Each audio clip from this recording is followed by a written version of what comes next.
Hi friends, आज हम लोग सॉल्व करने वाले हैं क्वेश्चन नंबर 9। यहाँ पे देखिए, पहले मैं क्वेश्चन रीड करके एक्सप्लेन कर दूं कि क्वेश्चन क्या कह रहा है। यहाँ लिखा है the difference between two natural number is 5। Let the two natural number are x and y। मान लिया कि दो नेचुरल नंबर क्या है, x एंड y। और ये बोला है सेकंड फर्स्ट स्टेटमेंट ये दे रहा है कि दोनों का डिफरेंसेस कितना है, आपका 5, यानी कि एक पॉजिटिव वैल्यू। तो देखिए हमने ये लिख दिया कि x क्या है, बड़ा है y से, यानी कि इससे इसको माइनस करेंगे तो एक पॉजिटिव वैल्यू आएगा।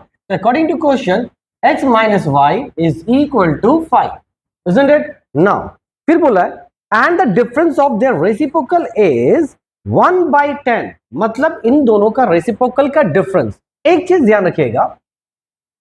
अच्छा, पर इसको और थोड़ा सिंप्लीफाई करते हैं तो x is equal to क्या लिख सकते हैं, 5 plus y, isn't it? Again, क्योंकि according to question। अच्छा, क्या आप बता सकते हैं कि 1/2 बड़ा है या 1/3 बड़ा है, राइट? तो answer is 1/2 is greater than this.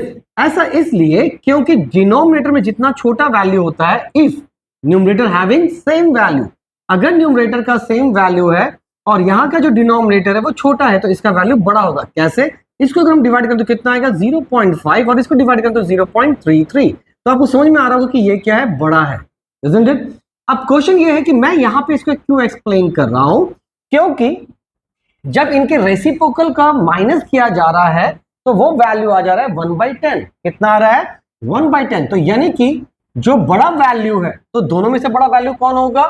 In case of fraction तो 1/y को 1/x से माइनस करने से आपका कितना आएगा, 1/10। क्यों? फिर से समझिए, y का वैल्यू यहाँ पे छोटा है तो जब फ्रैक्शन में डालेंगे तो अल्टीमेट ये पूरे का वैल्यू क्या होगा, बड़ा हो जाएगा, क्योंकि इसका रिजल्टेंट क्या दिया हुआ है, एक पॉजिटिव वैल्यू दिया हुआ है, isn't it? नाउ अब आप क्या कीजिए, 1/y माइनस 1/x को क्या लिख सकते हैं, y प्लस 5, ठीक है, इज इक्वल टू 1/10। इधर ही कर रहे हैं हम लोग। तो यहाँ पे एलसीएम क्या कितना आ जाएगा, क्योंकि दोनों अनलाइक टर्म है तो directly you can multiply y plus 5। ये ऊपर जाके मल्टीप्लाई होगा, that is y plus 5 minus, ठीक है, ये ऊपर जाएगा तो ये हो गया y इज इक्वल टू 1/10।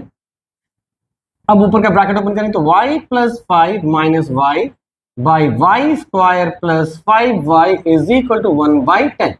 ये और ये पार्ट कैंसिल।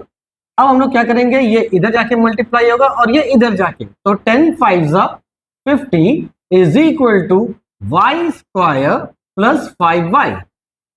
अब हम लोग क्या करेंगे, यहां से एक standard form of quadratic equation बनाएंगे। तो हमारे पास क्या आ जाएगा, y स्क्वायर प्लस 5y, इसको उधर भेजेंगे तो -50 इज इक्वल टू 0। अब हमें क्या करना है, 50 का प्राइम फैक्टर कीजिए, यहीं पे करते हैं।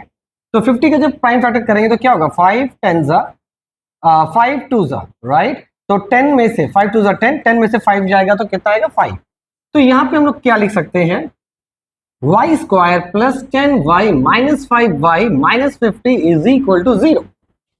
अब दोनों में कॉमन क्या है, दैट इज y, तो ये हो जाएगा y प्लस 10 और इनमें कॉमन है 5, that is y plus 10 is equal to 0। तो यहाँ पे आपका क्या आ जाएगा, y प्लस 10 एक कॉमन सेक्शन है तो आ गया y minus 5 is equal to 0।